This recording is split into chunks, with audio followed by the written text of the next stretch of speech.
Alam nyo ba na nanganak na yung mommy ni Peppa Pig? Yes, lumabas na ngayon ang bagong anak ni Peppa Pig at ni George.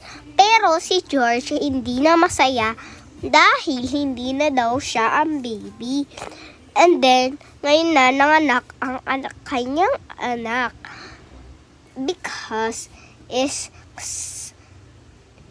nanganak kasi siya sa 2025 and then it's 2025 today na. And then, it's yung baby niya nasa loob na ng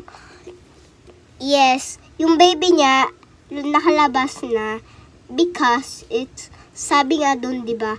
It's November 89. Because, di ba, madami ng subscriber si Peppa Pig. And then, yung mommy nala, it's nagplano para sa papa niya. At sabi ng papa niya, "Hey, my husband, I love so baby." So, and yung husband, no? And then, yung husband, yung babae. And then, sabi ng babaeng nanay, nala Peppa Pig at George. So, what? So, what do you like? Ganun sabi niya, be. And then, sabi na, sorry, like.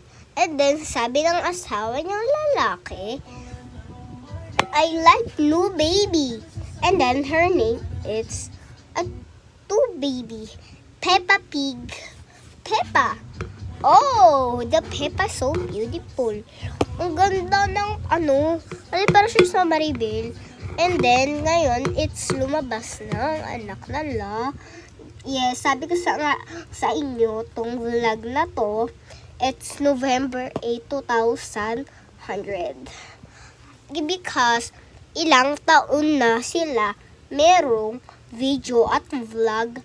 And then, ilang taon na sila, hindi ko napapanood yung meron na silang anak na bago.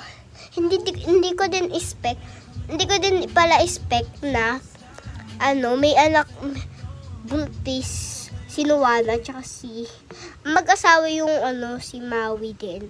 Mag-asawa sila si Luana tsaka si Maui. And then hindi ko talaga i-respect na buntis kasi I see lang nung pwede pa akong mag-TikTok, I don't like